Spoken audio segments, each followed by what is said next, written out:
Graça e paz a todos os irmãos. Mais um domingo, nós estamos aqui na presença do Senhor. Quero agradecer a todos aqueles que têm participado das nossas transmissões, irmãos e irmãs, estes que nem pertencem, né, à nossa comunidade, à nossa família, mas que têm se achegado a nós nesse período de pandemia, né? Então, nós queremos agradecer a todos aqueles que têm assistido, têm acompanhado, tá bom? Deus abençoe todos aqueles que têm mandado mensagens também para nós. Nós ficamos muito felizes em poder contribuir para o avanço do Evangelho, do Reino de Deus. Enquanto algumas pessoas vão se achegando, né, à nossa transmissão, quero convidar você para orar neste momento. Nós iremos pedir a direção de Deus para o nosso culto. Hoje, mais uma vez, nós estaremos contando com os nossos queridos irmãos da Soli Deo Glória, né, o pastor Geberson, o irmão Felipe. Então, nós estamos muito felizes em poder contar com os irmãos. Soli Deo Glória é uma igreja amiga, é uma igreja irmã, e Deus abençoe a todos aqueles que são da Soli Deo Glória e todos aqueles que estão nos acompanhando aqui, tá bom? Vamos orar ao Senhor. Pai, em nome de Jesus, nós te agradecemos. Agradecemos pela vida, pela saúde, por tudo que o Senhor tem feito em nós, Pai. Te agradecemos o teu cuidado conosco. Agradecemos a oportunidade que o Senhor nos dá, Pai, de viver mais um dia, de exaltar o seu nome, de glorificar o teu nome, Senhor, através das nossas vidas. Queremos, Pai, viver para a sua glória. Não há, Senhor, sentido, não há esperança em nós, Pai, na inteligência humana. Não há esperança, Senhor, em nós, Deus, naquilo que o homem tem para nós. Nós estamos aqui, Pai, neste culto para adorar a Ti, para exaltar a Ti, para ouvir a Tua voz, ouvir a Tua palavra, Deus. Por isso te pedimos, fala conosco de maneira poderosa, fala conosco de uma maneira única, Senhor, de uma maneira personalizada, como o Senhor sempre faz. Abençoa, Pai, aqueles que estão chegando. Abençoa, Senhor, aqueles que já estão nessa transmissão. Que o Senhor possa colocar as suas mãos sobre eles, Pai. Que a sua bênção, Pai, esteja sobre essa vida, sobre essa casa, essa família, este casal. Deus, em nome de Jesus, abençoa cada um. Abençoa, Pai, aqueles que estão enfermos, que o Senhor possa curá-los, que o Senhor possa restaurá-los, Pai, em nome de Jesus.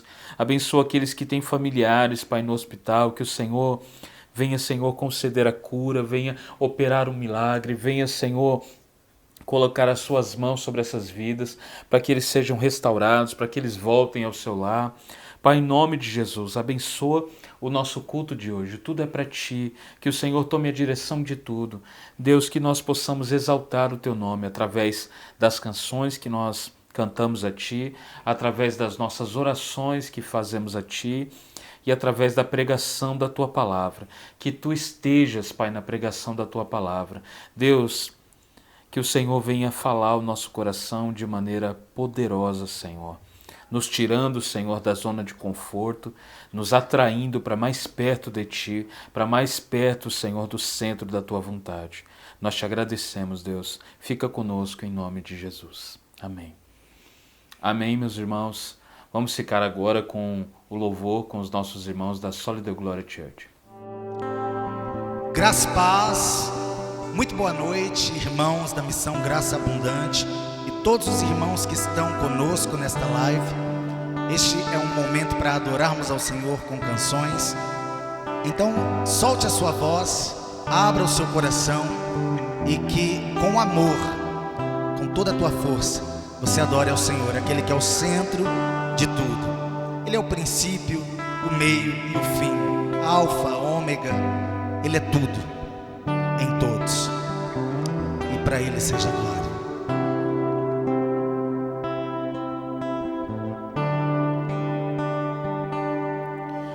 O centro de tudo é Jesus. O centro de tudo é Jesus. Do princípio até o fim, tu tens sido e sempre serás Cristo. Cristo, mais uma vez. O centro de tudo é Jesus. O centro de tudo é Jesus. Do princípio até o fim, tu tens sido e sempre serás Cristo.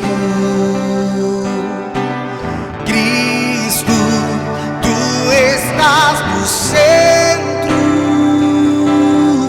e nada importa mais que tu.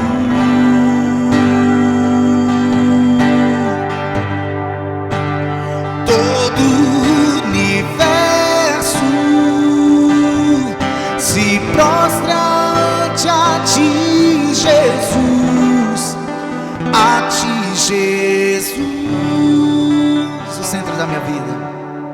O centro da minha vida é Jesus. Tem que ser. O centro da minha vida é Jesus. Do princípio até o fim, tu tens sido e sempre serás Cristo. Cristo, tu estás no centro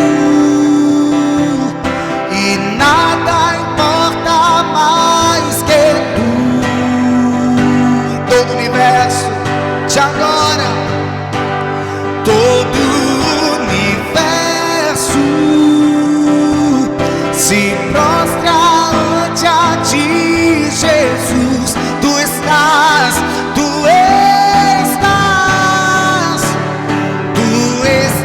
no centro e nada importa mais que tu. Todo o universo, todo o universo se prostra ante a ti, Jesus. A ti, Jesus. Do meu ser até o céu, Cristo seja o centro. Minha vida és tu, sim, minha vida és tu. Do meu ser até o céu, Cristo seja o centro. Minha vida és tu, sim, minha vida és tu. Do meu ser até o céu, diga que Cristo seja o centro. Minha vida és tu, sim, minha vida és tu. Do meu ser até o céu, Cristo seja o centro. Minha vida és tu, sim, minha vida és tu.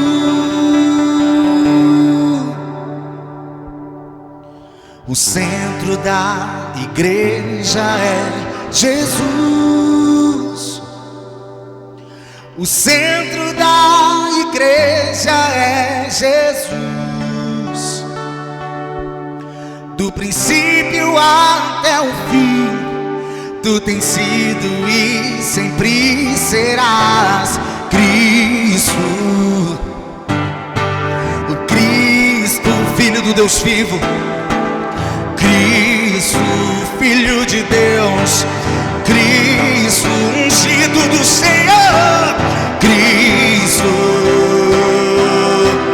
Cristo, do meu ser até o céu, Cristo seja o centro. Minha vida és tu, sim, minha vida és tu. Do meu ser até o céu, Cristo seja o centro.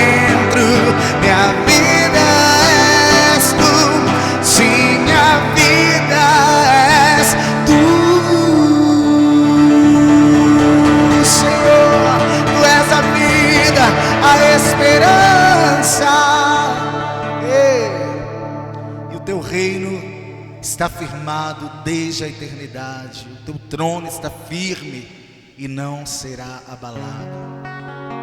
Aleluia. A tua igreja te adora, Senhor. A tua igreja te adora. A tua igreja te ama. A tua igreja te louva. Aleluia.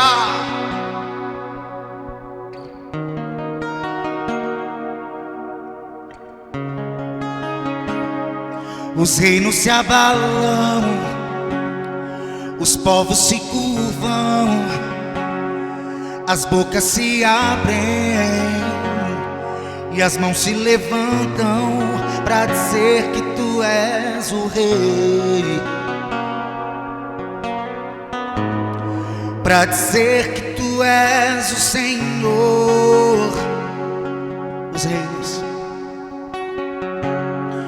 Os reinos se abalam, os povos se curvam, as bocas se abrem e as mãos se levantam para dizer que tu és o rei, para dizer que tu és o Senhor. Teu reino é sempre eterno, firmado em misericórdia, justiça e igualdade, bondade e fidelidade. A tua igreja te adora, a tua igreja te adora. O teu reino é sempre eterno, firmado em misericórdia, justiça e igualdade, bondade e fidelidade. A tua igreja te adora, a tua igreja te adora.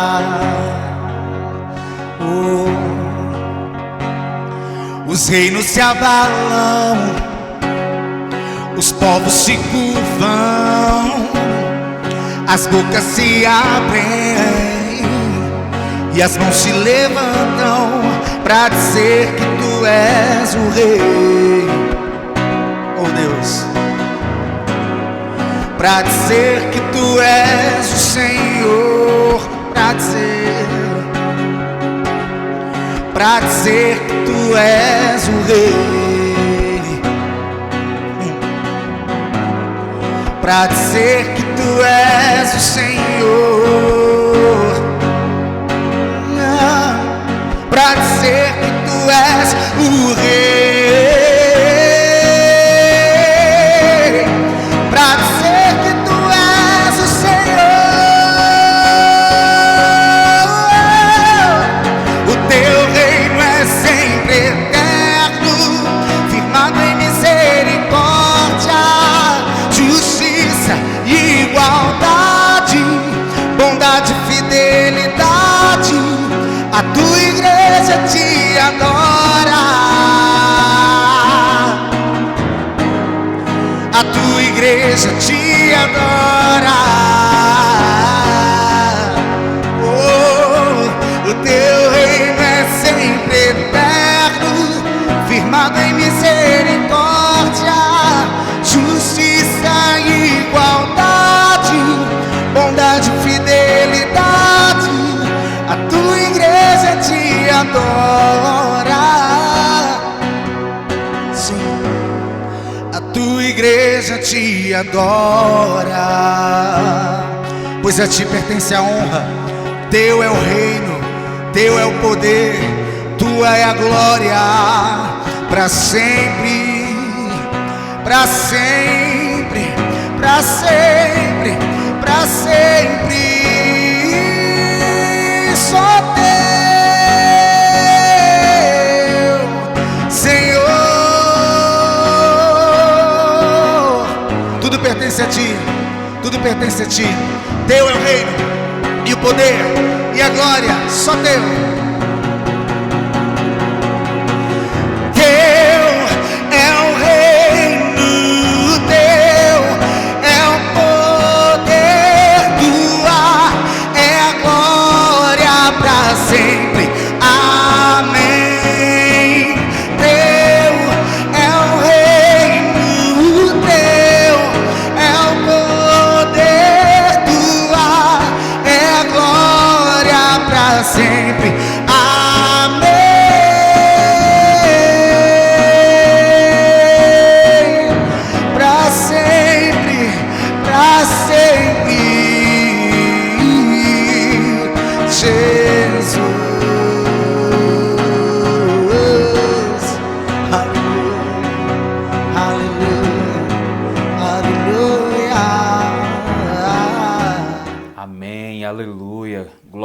nosso Deus, que Ele venha receber, né, a nossa adoração, o nosso louvor, que nós possamos entronizá-lo nas nossas canções, naquilo que nós fazemos, no modo como nós vivemos, que Jesus seja glorificado, que Jesus seja exaltado. Deus abençoe os irmãos da Sólida Glória por esse louvor. Quero convidar você agora a abrir a sua Bíblia no livro de Marcos, Evangelho de Jesus segundo Marcos, Marcos capítulo de número 8. Hoje nós leremos do versículo 31 ao versículo de número 38. Se você puder pegar a sua Bíblia, abrir a sua Bíblia, Marcos capítulo de número 38, do verso 31 ao 38. Bom, como nós temos falado, meus irmãos, essa série Jesus, o Filho de Deus, no Evangelho de Marcos, tem sido uma das experiências mais incríveis que eu tenho tido na minha vida. Nós aqui na Missão Graça Abundante já expomos algumas cartas, né? Já expomos alguns livros completos da Bíblia Sagrada, mas essa série de Marcos e a que nós estamos fazendo de Filipenses na quarta-feira tem sido muito especial, tem sido muito importante para mim. Marcos, ele tem sido para mim uma das experiências mais incríveis. E a palavra de Deus, ela é viva. Quando nós passamos a estudá-la melhor, nós passamos também a entendê-la melhor. E isso faz com que a maneira que venhamos a aplicar ela ao nosso coração seja mais eficaz. Então, contemplar aqui, meus irmãos, o Mestre em seu ministério público, curando, expulsando demônios, transformando vidas, alcançando os inalcançáveis como eu, como você e os apóstolos, tem sido um bálsamo para o meu coração e tenho certeza que tem sido também um bálsamo para o seu coração. Na minha infância e na minha adolescência, eu sempre fui um garoto com muita imaginação, eu sempre imaginei muito as coisas e isso, graças a Deus, não mudou. Tem um ponto bom, né? Tem um lado bom em ter uma imaginação fértil, né? Quando eu leio cada palavra, cada trecho, cada porção das Escrituras Sagradas, eu não apenas leio, mas eu acabo imaginando, eu tenho certeza que você também é assim. Quando nós lemos um acontecimento, principalmente livros narrativos como os Evangelhos, nós passamos a imaginar, né? E a gente começa a imaginar o que está acontecendo, como está acontecendo, por que isso está acontecendo, e isso é de uma importância muito grande na palavra de Deus. Isso não é apenas um exercício mental, é de suma importância, às vezes, nós imaginarmos os acontecimentos bíblicos. E é claro que, levando isso em consideração, o texto e o contexto devem ser considerado também. Então há uma importância muito grande da gente não apenas imaginar o texto, mas nós imaginarmos dentro do seu contexto, né? Algo que nos ajuda muito nesse sentido é conhecermos pelo menos um pouco do contexto histórico, cultural da época, né? Isso é muito importante para que a gente possa nos inteirar do que está acontecendo ali, né? Como que as pessoas reagiriam ao acontecimento naquela época, como que eram os costumes daquele povo. É muito importante isso nos ajuda muito, né, conforme nós lemos o texto, imaginamos o texto, conhecer o aspecto cultural, o aspecto histórico também é de suma importância para a gente, né? Pelo menos a gente conhece um pouco da cultura, da época, da região e do povo. Então, meus queridos irmãos, estude as Escrituras, passe tempo com a Bíblia Sagrada. Não apenas com a Bíblia, mas estude bons comentários, estude enciclopédias, sabe, dicionário, faça de tudo para entender melhor a palavra de Deus. Estude muito, faça perguntas para a Escritura, leia de tudo para entender a passagem que você está estudando. Você verá a diferença que isso vai fazer no seu entendimento da Bíblia Sagrada. Nessa série em Marcos, nós temos feito isso e esperamos que você e aqueles que estão também na sua família, estão acompanhando, seja abençoados, venha ser edificado diretamente pela palavra de Deus. Nós vamos ao texto de hoje. Semana passada nós falamos sobre a confissão de Pedro, quando ele diz: Tu és o Cristo, o Filho do Deus vivo. E agora Jesus, aqui ele passa a falar um pouco mais abertamente do seu propósito e do seu destino. Nós vemos aqui que aqui se inicia a outra metade de Marcos, né?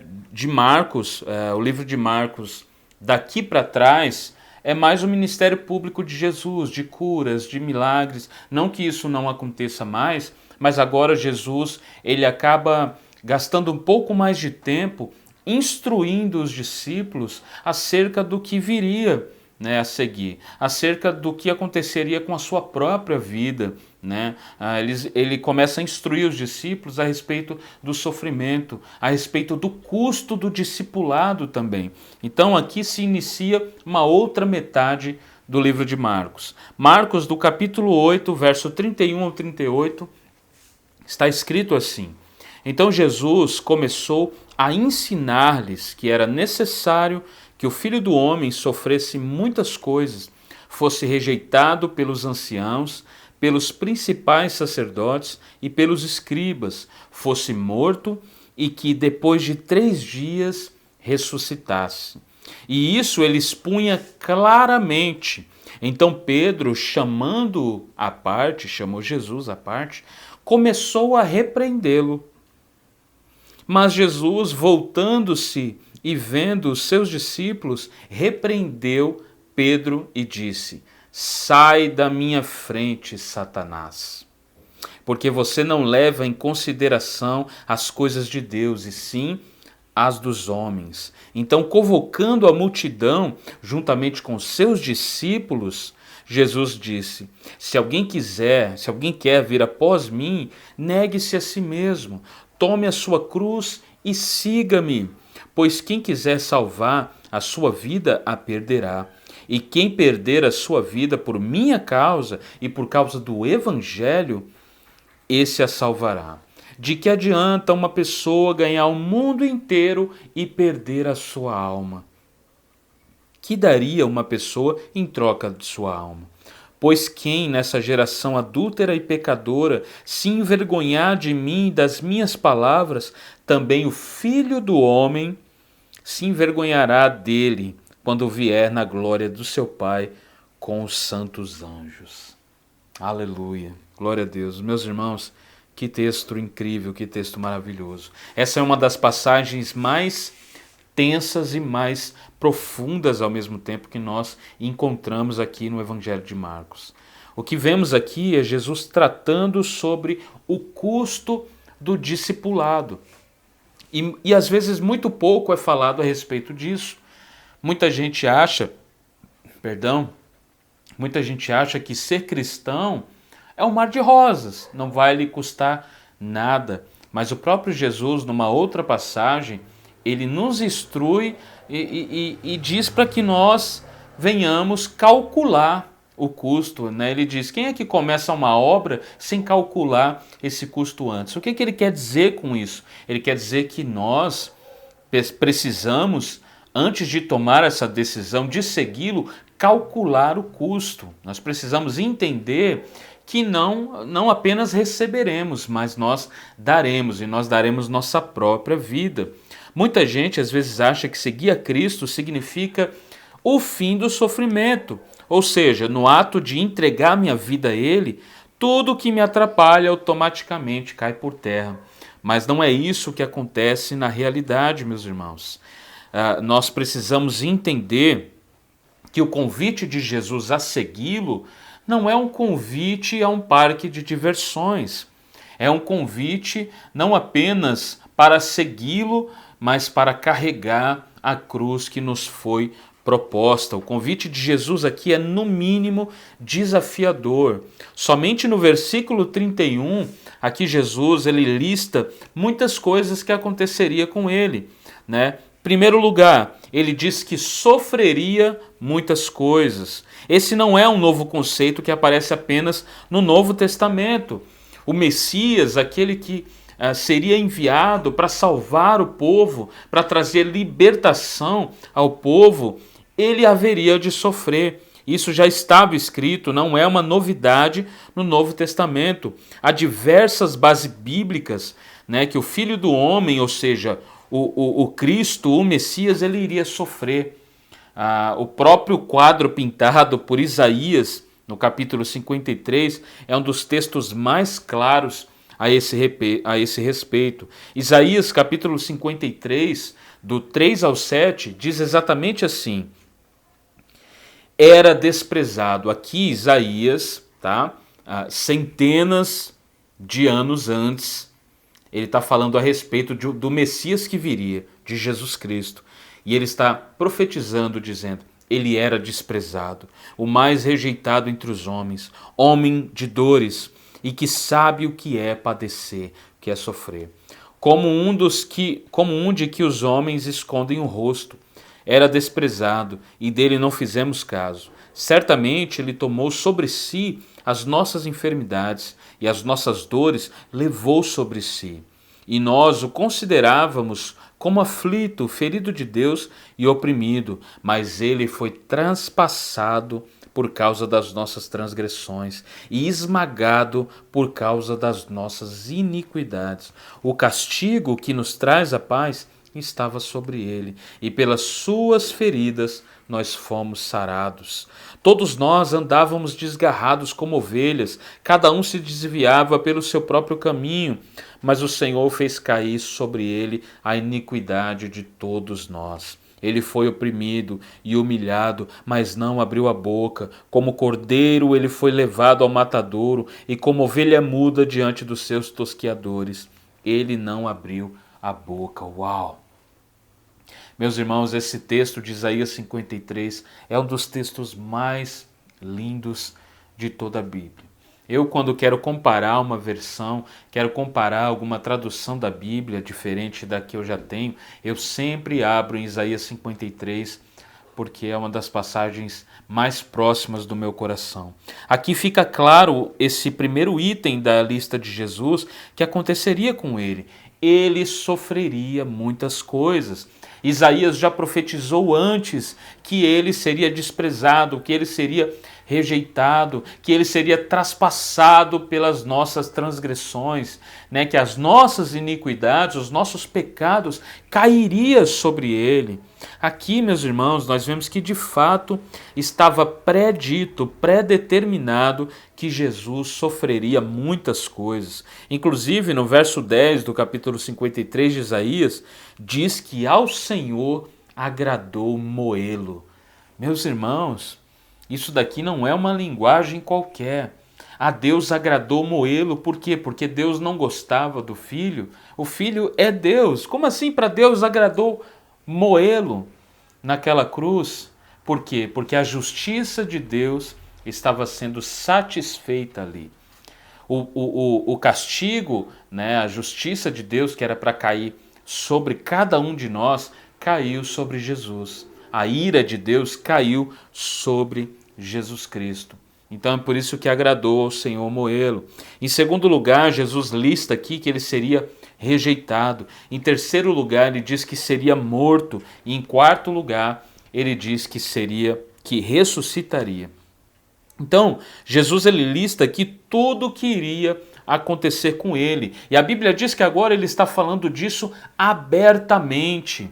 Ou seja, ele está falando agora para que os discípulos possam compreender o que vai acontecer dali para frente. Ele queria que os discípulos pudessem compreender de verdade o seu propósito, para o que ele veio, o que iria acontecer com ele. Então ele começa a falar isso abertamente. Então o que vemos a seguir aqui, irmãos, é Pedro que, mesmo reconhecendo que Jesus era o Cristo, o Filho do Deus vivo, mesmo Pedro ele dando uma adentro, né, na sua afirmação, na sua confissão que nós falamos semana passada, de que Jesus era o Cristo, o Filho do Deus vivo, mesmo ele falando isso, ao ouvir tudo o que Jesus estava dizendo aqui a respeito de sofrimento, a respeito de padecer, né, a respeito de morte, de ressurreição, mesmo ouvindo tudo isso, ele chama Jesus à parte Ou seja, ele tira Jesus ali, Jesus está falando com os discípulos, ele chama Jesus ali de canto, no cantinho, e sabe o que ele faz?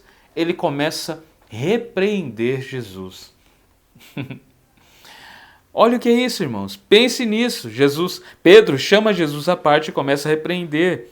Pedro repreendendo Jesus Cristo. É isso que nós temos diante de nós aqui. E é incrível uma coisa, irmãos. Nós, de pronto, já criticamos aqui o comportamento de Pedro.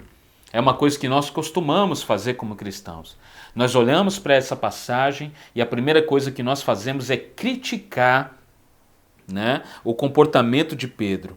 Mas quantas vezes, mesmo não falando abertamente, nós pensamos que Deus não deveria trabalhar de certa forma em algum caso específico. Quantas vezes, inicialmente, nós discordamos de Deus em nossos pensamentos em algum momento? Quantas vezes você, no seu coração, sentiu dificuldades em aceitar a forma que Deus estava trabalhando em você? Quantas vezes? Então, mesmo sabendo que Ele sabe o que é melhor para nós, muitas vezes nós já chegamos a pensar e agir dessa mesma forma que Pedro. Mas nós não chamamos Jesus à parte, nós apenas pensamos no nosso coração. Mas isso, meus irmãos, é uma prova, né? A grande realidade aqui é que nós não somos tão diferentes do Pedrão. Eu e você não somos tão diferentes assim. Nós pisamos na bola. Todos nós apontamos para o erro de Pedro e falamos, olha, Pedro negou Jesus. Mas quantas vezes nós negamos a Jesus fazendo coisas que ele não quer que nós façamos? Quantas vezes nós negamos Jesus no nosso dia a dia sem necessariamente negá-lo com a nossa voz, negá-lo com a nossa fala, com a nossa boca, mas nós negamos ele com as nossas atitudes. É uma coisa para nós pensarmos aqui. Pedro ali, meus irmãos, ele estava fazendo o mesmo que os teólogos, entre aspas, tá? Teólogos da prosperidade fazem hoje. O que eles fazem? Eles rejeitam qualquer tipo de sofrimento e Pedro ele estava praticamente dizendo a Jesus que essa lista que ele falou, que ele iria sofrer, que ele iria ser rejeitado, que ele iria ser morto e ressuscitaria, praticamente Pedro está dizendo a Jesus que essa lista dele era incompatível com a vida do Messias. Praticamente é isso que Pedro está falando. Olha, Jesus, isso não pode acontecer com o Messias. Mas por que será que Pedro e os discípulos pensavam assim? Porque, como eu já tenho falado nessa série, irmãos, eles já tinham uma ideia pré-definida, né? E provavelmente por muitos ensinos contrários naquela época também, a respeito de como o Messias viria. Então, Pedro tem a mesma estratégia que alguns pastores aí da prosperidade têm. Né, que não, você não vai sofrer, que isso não vai acontecer com você, isso não pode, você tem que rejeitar o sofrimento, tem que repreender o sofrimento, tem que falar não, eu não aceito, eu rejeito, mas Jesus acaba repreendendo Pedro de volta. Então, o que nós vemos aqui é Pedro tentando falar com Jesus que aquela lista dele não é compatível com o Messias. Então, o entendimento, meus irmãos, coletivo daquela época, deles todos ali acerca do Messias, é que na verdade estava incompatível com a Escritura aquilo que Jesus ele estava afirmando, né? Como assim? Como que pode um Messias que chegou agora, que nós estamos vendo que ele é um Messias, como que pode ele morrer?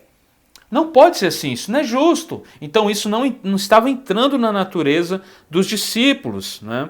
As palavras de Pedro a Jesus, a sua repreensão a Jesus, aponta para o pensamento do diabo e não o pensamento de Deus. É por isso que Jesus ele fala, sai da frente, Satanás. Então, Jesus não está chamando Pedro de Satanás, mas ele está dizendo que as palavras que Pedro está dizendo a ele, elas advêm de um pensamento diabólico e não um pensamento que esteja em conformidade com a palavra de Deus. Inclusive, foi essa mesma tentação que Jesus ele enfrentou e venceu no deserto, como também no Getsêmani. O desejo e pensamento de Satanás era afastar Jesus da cruz. E lá no deserto também ele tenta para evitar que Jesus sofra, para que Jesus não tenha fome. Perceba que o diabo está sempre tentando evitar sofrimento. Mas não é isso que ele quer no final. Ele está tentando afastar Jesus da cruz. Né? E aos olhos nus, meus irmãos, a cruz não é um lugar atraente. A cruz, ela pressupõe sofrimento, renúncia, a morte do eu, nova criatura. Tudo isso é exatamente o que o diabo quer, te afastar do entendimento que Cristo é glorificado em tudo que nós passamos, em tudo que nós venhamos a viver, seja em nossas vitórias ou em nossos possíveis fracassos. Tudo que o diabo quer é tirar do seu pensamento essa ideia de que sofrer pode glorificar a Deus, que o seu sofrimento pode ser usado para glorificar a Deus. Então, ele faz de tudo para evitar isso. Quando você está com algum problema, logo ele lança uma seta, ele sabe, para que você venha achar que é punição, para que você ache, sabe? Então, tudo que ele quer é que você tenha esse entendimento de que você não pode sofrer e que sofrer não tem nada a ver com o reino de Deus. Sofrimento não pode ser compatível com o evangelho. E aqui a gente pode fazer uma pergunta: será que Pedro ele se opôs a Jesus nesse momento aqui porque ele mesmo tinha medo, né, de sofrer as represálias? Porque isso pode ter tido um pouco de verdade, pode ter sido um pouco de verdade. Por quê? Porque todos os discípulos ali sabiam que uma vez que o mestre, o rabi, né, ele está dizendo que tem uma cruz para ele, que ele vai morrer, e isso aponta também para os discípulos também deveriam sofrer. A mesma coisa que se aplica ao mestre, se aplicava também aos discípulos ali. Então, provavelmente, Pedro se opôs também por causa disso. Tomar a cruz, naquele contexto, meus irmãos, não é o mesmo que nós falarmos hoje aqui, tomar a cruz. Tomar a cruz, pegar a sua cruz, naquele contexto, era um sinal de aceitação de uma morte vergonhosa. A cruz era uma morte vergonhosa. Só ia para a cruz os piores inimigos do Estado. Um homem andando com uma cruz naquele tempo era um homem indo em direção à morte, indo em direção ao seu martírio. Ninguém que passava andando com uma cruz estava indo para um parque de diversões. Ele estava indo em direção à morte. Então, por isso, Jesus ele faz esse convite. Ele diz: negue-se a si mesmo, tomem a sua cruz e sigam-me. Ou seja, negue-se a si mesmo, tome a sua cruz e siga-me. Perceba que essa é a ordem correta e não o contrário. Por quê? Porque é impossível seguir a Cristo sem antes negar a nós mesmos e tomarmos a nossa cruz. Meus irmãos, Jesus aqui ele diz para Pedro: sai da minha frente, Satanás. Outras traduções diz: para trás de mim, Satanás. E ele fala isso não porque Pedro estava de fato possuído por um demônio. Entenda aqui, meus irmãos, ele diz isso porque esse entendimento que Pedro estava tendo a respeito do sofrimento, da cruz, era algo vindo direto do inferno. Pedro, por não vigiar naquele momento, repreendeu Jesus, porque na mente dele ainda havia uma ideia de um Messias que viria em glória e poder político e estatal para livrar os judeus das mãos dos romanos. Pedro e todos os discípulos ainda carregavam essa ideia no seu coração. E é por isso que Pedro ele chega e repreende Jesus. Ele fala: Jesus, isso não pode acontecer com você. Você é o Messias. O Messias não pode sofrer, o Messias não pode morrer. O Messias ele veio para nos libertar. Ele veio para trazer uma revolução aqui. Então isso não pode acontecer. Meus irmãos, nós precisamos entender que isso tudo não era só culpa de Pedro, não era só culpa dos discípulos ter esse entendimento. Isso era muito ensinado naquela época pelos rabis, pelos fariseus também, né? Que o Messias ele viria, mas eles enfatizavam mais a glória do Messias, não o sofrimento do Messias. É importante para que a gente entenda o que está acontecendo aqui. Jesus ele diz que Pedro não estava levando, ele diz que Pedro não leva em consideração as coisas de Deus, e sim as dos homens. Por que ele está falando isso? Por causa daquilo que Pedro diz, né? Pedro repreende Jesus porque Jesus está falando que vai sofrer. Então Jesus está falando para ele que esse entendimento que ele está tendo, ele só está tendo porque ele está levando em consideração as coisas dos homens, não as coisas de Deus. Por quê? Porque é da vontade do homem nunca sofrer, nunca padecer, nunca sentir dor, se livrar de tudo, não ter que pedir nada, só receber. Isso é tudo que o homem ama.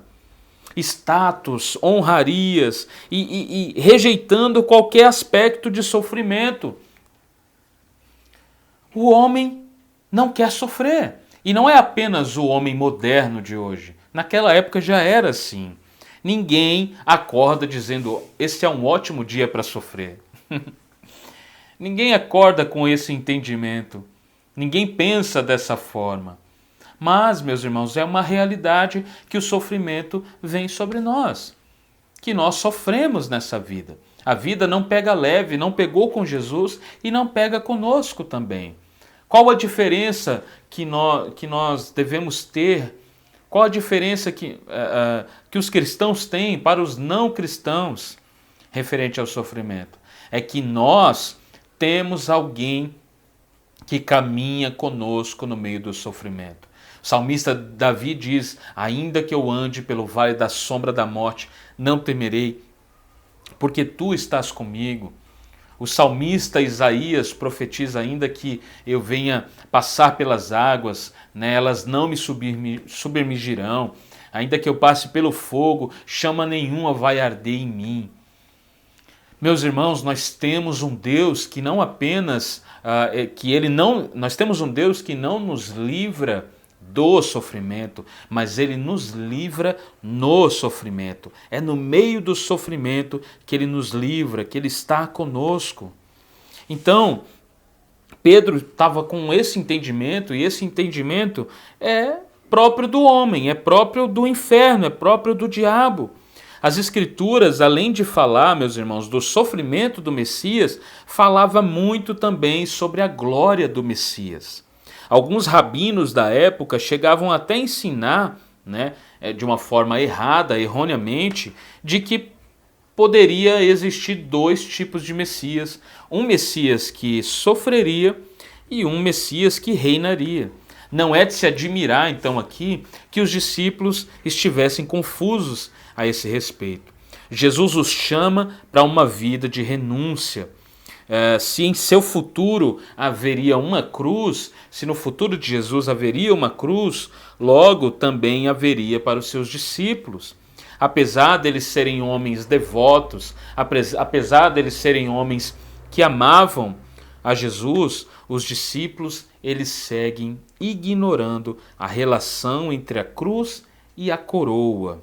Eles continuam se apropriando da filosofia de Satanás, que é glória sem sofrimento. Mas a filosofia de Deus é sofrimento transformado em glória. Perceba que os discípulos eles estavam apenas olhando para a situação do aqui e do agora. Por isso que Jesus diz que Pedro está levando em consideração apenas as coisas do homem, né? Mas ele não estava considerando a ideia de Deus, a palavra de Deus, o propósito definitivo de Deus. Então, do verso 34 ao verso 38, Jesus ele fala a respeito do discipulado, né? Ele chama a multidão juntamente com seus discípulos e passa a ensinar sobre o custo de segui-lo, né? Ele diz, quem quiser, ou seja, quem quer, porque embora seja soberano, Deus não violenta a vontade humana. Ele diz, quem quer, ele convida, quem quiser vir após mim, pode vir, mas tem uma condição. Essa condição é uma cruz. Você irá sofrer, né? Então, muitas vezes, isso não é falado. Não é falado em muitas igrejas, não é falado para muitas pessoas.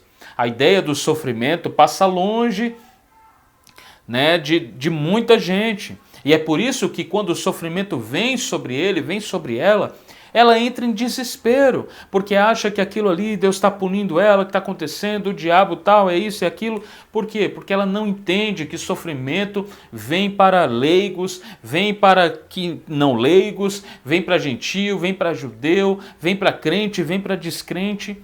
Nós enfrentamos sofrimentos, irmãos. Isso é algo comum.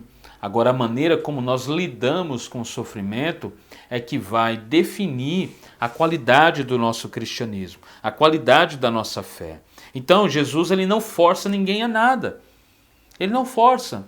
Ele opera nas pessoas o arrependimento, o querer e o efetuar. Mas ele não faz isso, né, usando a frase de Spurgeon, puxando a pessoa pelo cabelo. Ele atrai pelo coração. Deus não violenta a vontade humana. E quem quisesse seguir a Jesus, né, deveria negar a si mesmo, tomar a sua cruz e segui-lo. Esse não é um convite para a autoafirmação, mas é um convite para a autonegação, para se autonegar. Seria o contrário disso. Negar a si mesmo não se trata apenas, meus irmãos, de deixar de fazer algumas coisas. É, antes disso, entregar por completo o controle da nossa vida a Deus. Negar a si mesmo é dizer, eu não estou no controle. A minha vida pertence a Deus. É dizer o que Paulo disse em Gálatas. Ele diz, eu estou crucificado com Cristo. Ou seja, eu estou crucificado com Ele. A minha vida não pertence mais a mim. Tanto que é Cristo quem vive em mim. Já não vivo mais eu. Cristo vive a sua vida na minha vida. Isso aqui é maravilhoso, meus irmãos. É incrível. Então, a negar a si mesmo é entregar esse controle da nossa vida. No entanto, é ainda muito mais além do que isso. Vai muito mais além. Negar a nós mesmos deve refletir não apenas naquilo que nós dizemos, não apenas naquilo que nós falamos. Mais do que falar que nós seguimos, isso deve refletir no nosso viver diário. Mais do que falar que nós o seguimos, nosso testemunho diário deve refletir a qualidade do nosso discipulado. Então, não é algo que nós apenas falamos. Seguir a Jesus é um convite para ação. É um convite para um viver diário. Não é algo que é uma hipótese. Não. Ele está nos chamando para viver uma vida de renúncia, uma vida de sacrifício, sim, uma vida que inclui sofrimento, sim, mas que inclui uma glória eterna, uma plena alegria que o mundo não pode dar. E todo aquele que o segue, todo aquele que está nele, todo aquele que é enxertado no corpo de Cristo, ele recebe essa alegria, ele recebe essa vida que é eterna, essa vida que não acaba aqui. Aleluias, glória a Deus por isso. Jesus ele sabia, meus irmãos, que a maioria dos que estavam ali estavam apenas por causa dos milagres. É por isso que ele, depois de falar com os discípulos, ele chama a multidão. Ele chama aquela multidão, a Bíblia fala, né? E se dirigindo agora à multidão, a todas as pessoas, ele começa a falar a respeito dos seus sofrimentos e do custo que haveria para quem fosse segui-lo. Então, ele começa a falar com aquelas pessoas, né? Eles sabiam de tudo aquilo que estava acontecendo, né? Sabia quem é que estava ali por causa dos pães, quem é que estava ali por causa da cura, por causa dos milagres, mas segui-lo como discípulo e carregar a cruz era estar com ele mesmo quando as coisas não estivessem bem. E Jesus sabe que fazendo esse convite, deixando as coisas um pouco mais claras, o número daqueles que estavam seguindo diminuiria drasticamente. Ele sabe disso. Mesmo todos os seus discípulos abandonando Jesus na hora que ele mais precisava, e nós vamos ver isso acontecendo no momento em que Jesus ele é preso, no momento que ele que chega próximo do seu final, né? Ele é abandonado por todos os discípulos. E mesmo sendo abandonado na hora que ele mais precisava, um dia, meus irmãos, todos aqueles homens, todos os seus discípulos aprenderiam na prática o valor de uma vida crucificada com Cristo. Pedro, por exemplo, segundo os estudiosos, a sua morte foi uma das mortes mais dramáticas que teve. Ele morreu também crucificado, mas ele escolheu ser crucificado de cabeça para baixo, porque ele não se achava digno de ser sacrificado, né? Não achava digno de ser morto na cruz, crucificado como Jesus Cristo. Isso daqui, meus irmãos, é algo fenomenal, é algo sensacional. Pedro mesmo, ele aprenderia e escreveria em sua carta, na sua primeira epístola, por exemplo, ele fala muito a respeito do sofrimento, né, que precisamos ser participantes dos sofrimentos de Cristo. Então Pedro, ele depois, né, de que Jesus morre, depois que Jesus ressuscita, ele entende, tanto que ele vai escrever muito na sua carta a respeito de sofrimento, para as pessoas não desistirem, para as pessoas não abandonarem a Cristo e para as pessoas também não achar que uma coisa impressionante está acontecendo com elas, né? Que o sofrimento ele é comum na vida do cristão também. Então, meus irmãos, aqui Jesus, antes dele terminar o seu convite aberto a uma vida totalmente entregue a ele, nós aprendemos com o seu discurso que na vida cristã perder é ganhar e ganhar é perder. Morrer é viver e viver é morrer. Ser rico é ter mãos abertas para dar com generosidade. Ser feliz é renunciar os prazeres mundanos. Satanás nos promete glória, mas tudo que ele nos entrega é sofrimento. Tudo que ele entrega àqueles que confiam no diabo, aqueles que confiam nas coisas dos homens, que buscam os prazeres mundanos, tudo que recebem no fim é sofrimento. Cristo, ao contrário, meus irmãos, ele nos oferece uma cruz, mas essa cruz nos levará à glória eterna. Aleluias! Glórias ao nosso Deus, glórias a Jesus Cristo Todo-Poderoso. Para os incrédulos, seguir esse padrão de Cristo significa exatamente perder a vida. É por isso que Jesus está falando, olha, quem perder a vida neste mundo vai ganhá-la no outro. Mas quem perder essa vida por amor a mim, por causa do Evangelho, por minha causa. Mas para os incrédulos, seguir a Jesus, né, entender essa questão do sofrimento que está incluso no discipulado, tudo isso é perder a vida.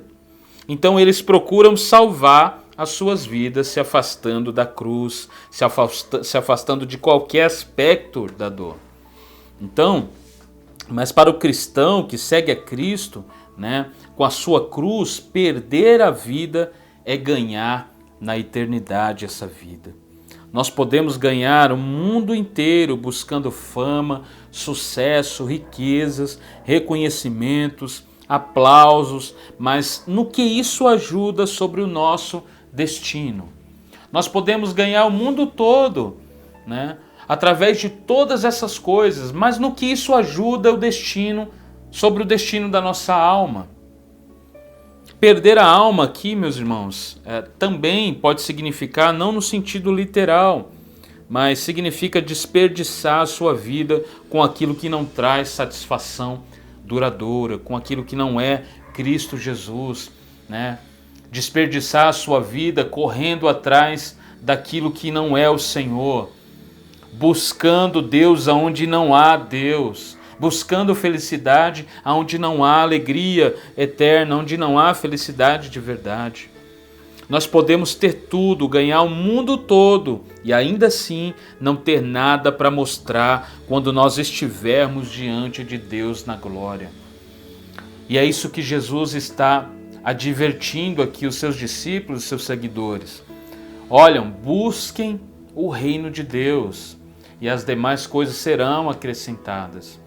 O convite que eu estou fazendo para vocês é um convite que sim, inclui sofrimento, inclui sacrifícios, inclui muitas vezes dor, inclui muitas vezes rejeição, como rejeitaram a mim, mas inclui uma glória eterna, uma glória peculiar, uma alegria que o mundo não pode te dar, uma satisfação em Deus que você não pode receber com as coisas deste mundo. Que Deus nos livre, irmãos, dessa desgraça de ter que viver uma vida para nós mesmos. No versículo 1 do capítulo 9 de Marcos, né, que deveria estar junto com o 8, né, alguns estudiosos dizem, Jesus ele diz que alguns dos que estavam ali não morreriam sem ver o reino de Deus chegar com poder. Olha que maravilhoso, Jesus está falando que alguns dos que estavam ali ouvindo ele não iriam provar a morte, até que veriam o reino de Deus chegar com poder. Isso aqui, meus irmãos, aponta para a transfiguração que haveria de acontecer. E que vai acontecer no próximo capítulo, onde nós vamos expor também a transfiguração. E também isso pode apontar pode ser uma alusão ao Pentecostes que aconteceria em breve. Alguns dos que estavam ali com certeza não morreriam sem antes ver o reino de Deus chegar com poder. O reino de Deus chegar com tudo. Não chegar com cavalo branco, com arma militar, com poder, de fogo, nada disso. Mas com o fogo que purifica o pecado. Com o fogo que purifica o pecador. Com o fogo do Espírito Santo de Deus. Isso é maravilhoso. Meus irmãos, que Deus nos abençoe, que nós possamos seguir, né, esse Cristo, esse Jesus que continua nos chamando a uma vida crucificada, mas uma vida com glórias infinitas, com alegrias indizíveis. Que nós sigamos a Ele, carregando a nossa cruz, suportando o que for necessário, sabendo que assim como Paulo disse em Romanos, os sofrimentos dos tempos presentes não são nada comparados com a glória que em nós há de ser revelada. O sofrimento do tempo presente não se pode comparar com a glória que em nós há de ser revelada. O que Deus tem preparado para mim, o que Deus tem preparado para você, não tem nada comparado neste mundo. Não há comparação. Meus irmãos, há uma glória eterna para nós. Há uma alegria eterna para nós. Há uma vida eterna para nós que estamos em Cristo. Uma vez que nós estamos nele, uma vez que nós fazemos parte do seu corpo, da sua igreja, nós temos vida eterna nele. O nosso corpo pode cair aqui, mas a nossa alma estará junto com ele para a eternidade. E não tem nada que pague isso. Não tem nada que seja mais importante do que isso. É por isso que Jesus fala, o que o homem pode dar em troca da sua alma? Porque não tem valor. Mas é por isso que o próprio Jesus já deu a sua vida, entregou a sua vida na cruz do Calvário, para que eu e você estivéssemos hoje nele. Então, meus irmãos, que nós possamos seguir o exemplo do Mestre. Não rejeitar qualquer tipo de sofrimento que venha a nós por causa do Evangelho e por causa dele. Mas antes, caminhar com ele no meio desse sofrimento, entendendo que tudo isso é passageiro. Mas o que ele tem planejado para nós é eterno, é duradouro, para a honra e glória do nome dele. Que Deus abençoe você, que Deus abençoe a sua família, que Deus abençoe a sua igreja, que você tenha sido edificado, consolado, exortado por essa palavra, que isso de fato faça sentido para você e que você hoje seja como os discípulos, que você possa dizer sim para Jesus. Sim, Jesus, sim, eu sou um daqueles que estarei na fila daqueles que entregam as suas vidas completamente a Ti. Eu quero me entregar completamente a Deus. Que você também tenha esse desejo e esse anseio. Amém? Se você não é um cristão e está assistindo isso, eu convido você a correr para Jesus. Eu convido você a orar. Convido você a se entregar a Ele agora. A dizer para Ele tudo que está no seu coração. E a se arrepender dos seus pecados. Jesus continua nos chamando a uma vida de renúncia, a uma vida onde nós não podemos mais fazer pazes com o pecado, mas nós devemos seguir, viver as nossas vidas para a glória de Deus. Amém? Deus abençoe você. Vamos orar e agradecer o Senhor. Pai, obrigado por sua palavra. Obrigado pelo Evangelho. Obrigado por tudo aquilo que nós temos ouvido. Obrigado, Deus, porque o Senhor nos fez esse convite também. Obrigado, Pai, porque o Senhor, ao nos chamar e falar abertamente sobre a possibilidade do sofrimento, a cruz que devemos carregar, o Senhor faz com que venhamos entender que a vida, Pai, pode ser sofrida. A vida pode incluir sofrimento, pode incluir, como inclui de verdade, dor, perdas. Mas, Senhor, tudo isso é tão pouco, é tão pequeno, comparado à glória de pertencer a Ti.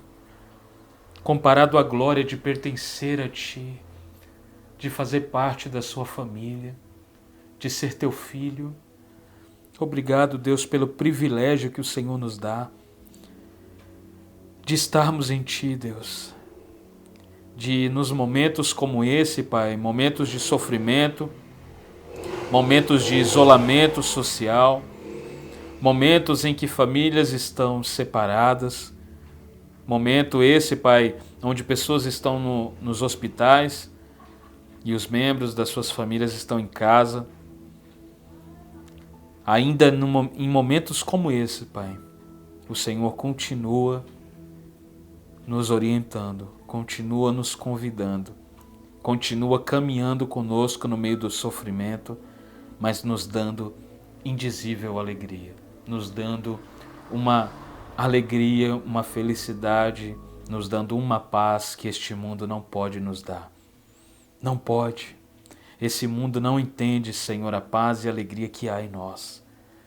Mas, Senhor, te agradecemos por estar conosco no meio do sofrimento.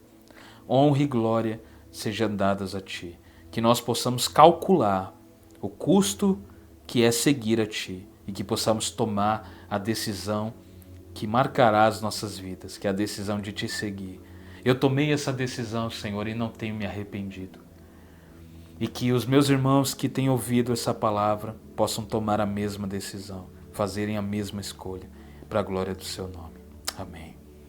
Aleluia. Meus irmãos, Deus abençoe você. Até quarta-feira. Quarta-feira nós estamos de volta às 8 horas da noite com a série Plena Alegria, que nós estamos pregando em Filipenses, tá bom? Deus abençoe, um beijo no coração de todos. Tchau, tchau.